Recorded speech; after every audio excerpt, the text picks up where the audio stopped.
Buenas tardes, jóvenes. Vamos a continuar con el estudio de los espectros.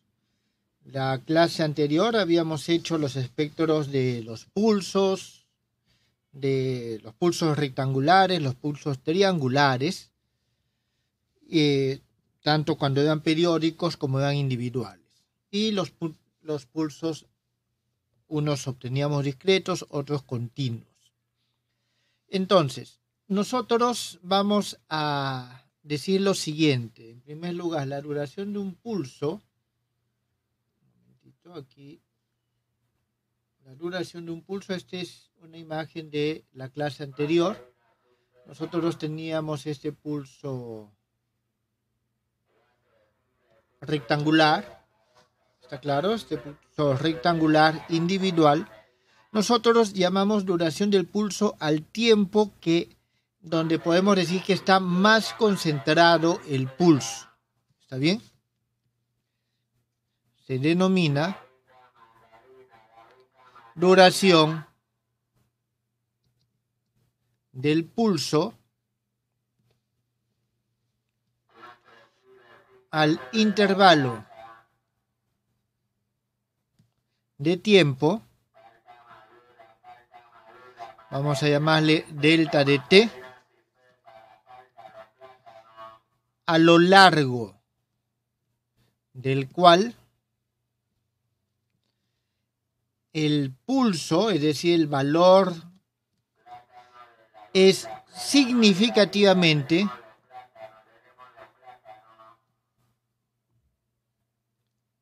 mayor a 0. En este caso en particular, nosotros vamos a tener de que ese pulso está en el orden de tau. ¿Está claro? En este curso está en el orden del tau. ¿Eso está claro, jóvenes? Entonces aquí nosotros tenemos que delta t es del orden de tau. Bueno, en este caso, creo que aproximadamente está de más, es igual a tau. ¿Cuándo podemos decir de que algo es aproximado? Por ejemplo, si nosotros tuviésemos un pulso, digamos, de esta forma, entonces nosotros tendríamos que seleccionar, digamos, por ejemplo, esta región, desechamos estos que están aquí y entonces nuestro delta de t vendría a ser esto que está acá. Es decir, donde significativamente es mayor que 0. Eso es lo que nosotros conocemos como duración del pulso. ¿Esto está claro, jóvenes? Supongo que sí. Bien, ¿a qué nos referimos con ancho del espectro? Cuando hemos visto este pulso, nosotros hemos visto que su espectro tenía esta forma. ¿Está claro? Este era el espectro en este caso. Entonces, se denomina ancho del espectro. ¿Está bien? Se denomina ancho del espectro al intervalo de frecuencias, y vamos a poner aquí delta de nu, en los cuales vamos a decir lo siguiente, la amplitud del espectro es significativamente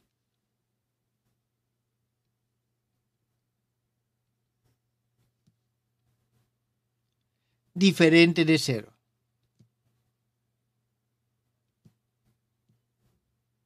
¿Está bien? Diferente de 0. En ambos casos se habla de diferente de 0. Lo he puesto mayor, pero diferente de 0 es lo correcto. Bien, entonces eso es lo que nosotros tenemos. Significa que en este caso el ancho del espectro viene a ser, donde es significativamente mayor que 0, es esta parte que está acá. ¿Está bien? Eso es lo que nosotros tenemos como nuestro delta de nu. Lógicamente el nu tenemos que expresarlo en función de este omega que nosotros tenemos acá. Aquí entonces nosotros vamos a tener lo siguiente. En primer lugar, ¿esto está claro, jóvenes? ¿Tienen alguna consulta?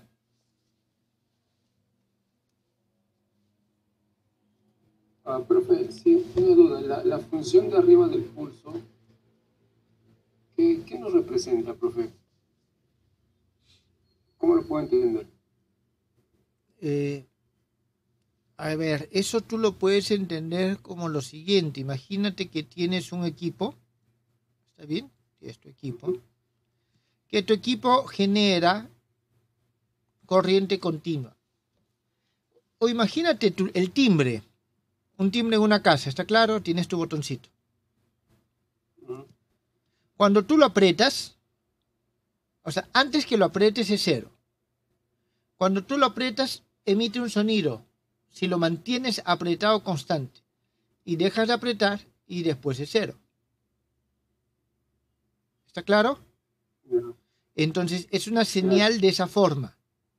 Es una señal que tiene un valor máximo en un determinado instante de tiempo, en un intervalo de tiempo. Ese es un pulso. Ahora, imagínate que tú aprietas instantáneamente. Fíjate el láser aquí. Si yo vengo, aprieto, se mantiene apretado, ese es un pulso. Pero ese pulso puede ser más angosto, ¿te das cuenta? O puede ser más ancho, más duradero. Entonces, a eso se refiere. O es así, o puede ser así. Ese es un pulso, eso es lo que nos representa. No existe la señal.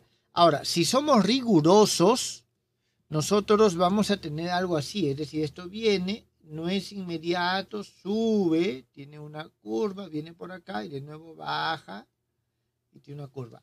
Algo así es realmente un pulso real. Pero esta es la aproximación. ¿Está entendido? Sí, profesor. Muy bien. Okay. Entonces, vamos a ver cuál es la relación que existe entre estas magnitudes y lo vamos a ver para este caso. Para este caso, entonces nosotros tenemos para el pulso rectangular, nosotros tenemos lo siguiente, que delta de t, como hemos visto, es este tau. Ahora, por otro lado, el ancho del espectro se define por el intervalo desde el 0 hasta la frecuencia en la cual se hace 0 de nuevo. ¿Está claro? Es decir, aquí hasta esta frecuencia que se hace 0 de nuevo. Estos van disminuyendo, entonces normalmente nosotros tomamos lo que se suele llamar la primera línea, en ciertos términos le dicen también el primer armónico, que es el más significativo. Entonces vamos a tomar este ancho. Nosotros vamos a tener lo siguiente. A partir de aquí, el ancho del espectro, vamos a tener que delta de omega, este que tenemos aquí, multiplicado por, aquí tenemos el tau, sobre 2, esto va a ser igual a pi. ¿Está bien? Porque es el intervalo en el cual esto se hace 0 por primera vez. Entonces, dado que delta de nu es igual a delta de omega sobre 2 veces pi, reemplazando acá, nosotros vamos a tener lo siguiente, de que en este caso, se cumple la siguiente relación, que delta de nu multiplicado por delta de t, esto es aproximadamente igual a 1. ¿Está bien? ¿Por qué ponemos nosotros el aproximadamente igual? Porque estamos haciendo una simplificación de que solamente hasta llegar al primer mínimo es significativo. Nosotros podríamos aquí buscar o elegir algún factor más adicional, pero esta es una relación que se cumple. ¿Eso está claro? Entonces, lo aproximado viene por la indeterminación en la definición de estos intervalos. Aquí está claro, pero aquí no está claro por qué tiene que ser hasta acá. Si nosotros tuviésemos, como lo dibujé hace un momento, algo así, y nosotros tomamos, digamos, esto, desechamos esto, ¿por qué desechamos esto? Y por ejemplo, ¿por qué no desechamos más? Digamos, hasta acá. ¿O por qué no desechamos menos? Solamente esta parte de acá. Entonces, la indeterminación que tenemos nosotros en determinar dónde realmente es significativo, tanto en el pulso como en el espectro, es lo que nos lleva a poner este aproximadamente igual a 1. ¿Eso, jóvenes, está entendido?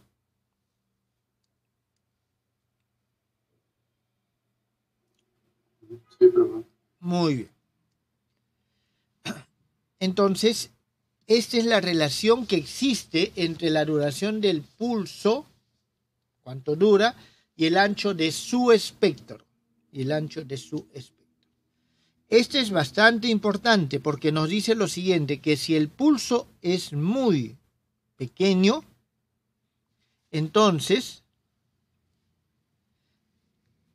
el espectro es muy ancho. Van a existir prácticamente todas las posibles frecuencias. Y al revés, si el tiempo es muy grande, nosotros vamos a tener que el pulso prácticamente se va a disminuir, se va a hacer cada vez más estrecho.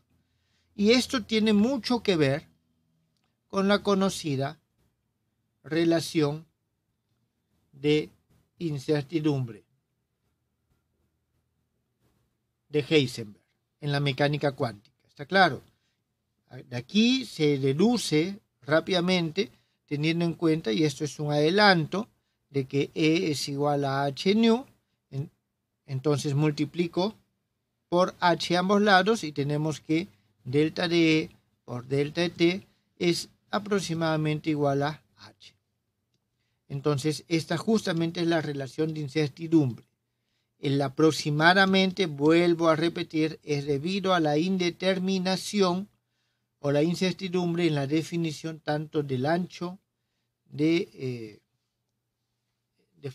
espectro como el intervalo de tiempo del pulso. ¿Alguna pregunta?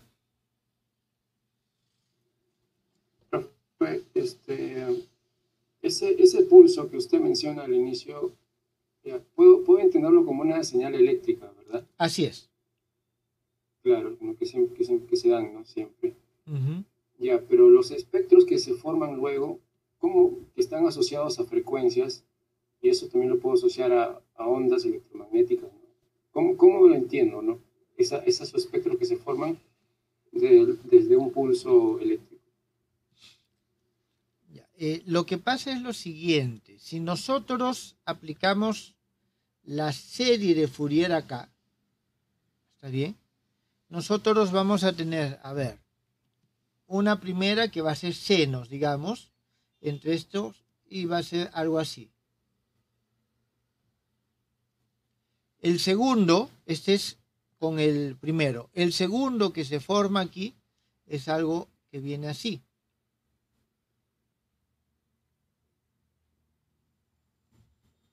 El tercero va a ser algo que es así. A medida que van bajando, van disminuyendo. Entonces, todo eso hace que la suma de estas ondas termine al final dando algo así. Es decir, aquí viene, sube, y aquí tenemos una pequeña oscilación así, y después baja y viene así. Entonces, esto nos está dando las frecuencias de aquellas ondas que estoy sumando para poder obtener este pulso. ¿Está claro? O sea, una función periódica, en este caso yo le puedo asociar unas ondas superpuestas, de las cuales yo puedo obtener sus espectros utilizando esta serie de Fourier. Así es. Entonces, justamente es la suma. En este caso no es discreto, sino es continuo, por eso vamos a tener un integral, es decir, cuáles son los rangos de frecuencias. ¿Esto qué significa? Y volviendo al ejemplo, si nosotros tomamos solamente estas y desechamos estas, no vamos a tener esto, ¿está claro? Si no vamos a tener, por ejemplo, lo que les estoy mostrando. Fíjense que aquí hay una diferencia, aquí hay diferencias y aquí hay. Entonces, esas diferencias son las que estoy desechando al desechar esto y me quedo solo con esto. Claro, claro. Entiendo. ¿Quedó entendido entonces? Sí, profesor. Ok, entonces esto es la relación que existe entre la duración del pulso y el ancho del espectro. En este caso, lógicamente, este es el ejemplo. Esta relación se cumple para, en general, todos los espectros de todas las relaciones. Es decir, es una relación general. Nosotros lo hemos visto aquí ahorita a partir de este ejemplo. Sin embargo, es una relación bastante general, esta que está acá. Profe, porque solamente es tomar la primera onda, la semionda que está allí, ¿no? Acá. Hay una indeterminación, claro. Así es. Aquí porque aquí hay que tener en cuenta de que lo que realmente tenemos es un montón de frecuencias. ¿Está bien? Este es un espectro discreto. Realmente nosotros tenemos esto de esta forma. ¿Está bien? Entonces nosotros tenemos todas las frecuencias posibles acá. ¿Está claro? No es que tomamos una onda, tomamos una infinita cantidad de ondas que se encuentran en este intervalo de frecuencias. Claro, porque, o sea, como es más significativo tomar solamente esos espectros, ¿no? Esas frecuencias, se toma solamente eso, ¿no? Por eso que se obvia lo demás. Así es, o sea, eso es lo que nosotros vamos a considerar el ancho del espectro, qué tan ancho es. Hay que tener en cuenta de que esto va a disminuir en amplitud, lo cual si es una onda luminosa, es una luz, va a ser menos intensa, por lo tanto menos perceptible. Esta es la onda que es más perceptible, por eso se toma eso y se asocia, ¿está claro? Este conjunto son los más luminosos, los más intensos. Profe, entonces ya, una vez que el hijo es solamente...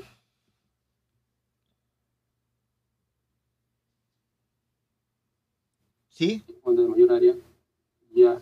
¿Eso qué tiene que ver con el principio de incertidumbre? Aquí nosotros tenemos de que hay esta relación entre el ancho del espectro y la duración del pulso. Su producto es aproximadamente igual a 1. ¿Está bien? No tiene nada que ver con el principio de incertidumbre. Lo que pasa es que en la mecánica cuántica las funciones tienen un carácter ondulatorio, las funciones que nos determinan el movimiento de las partículas. Entonces, son superposiciones de ondas y al hacer la teoría y superponer las ondas que son solución, encontramos de que la relación, digamos, este pulso que está acá es la partícula, donde este ancho nos viene a representar, digamos, la posición. Entonces, nosotros tenemos ubicada en esta posición, si es que hablamos del tema de posición, ¿está bien? Entonces nosotros tenemos una relación entre la magnitud, en este caso temporal, y las frecuencias que nos permiten a nosotros equiparar un objeto localizado con una superposición de ondas. Entonces, esta relación también se sigue cumpliendo. Pero en este caso, teniendo en cuenta la fórmula de Planck, nosotros llegamos a esto que no es otra cosa que la relación de incertidumbre de Heisenberg.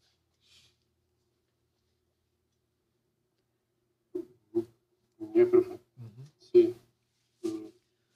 Muy bien, entonces esto es lo relativo a esto, a la duración del pulso y el ancho del espectro.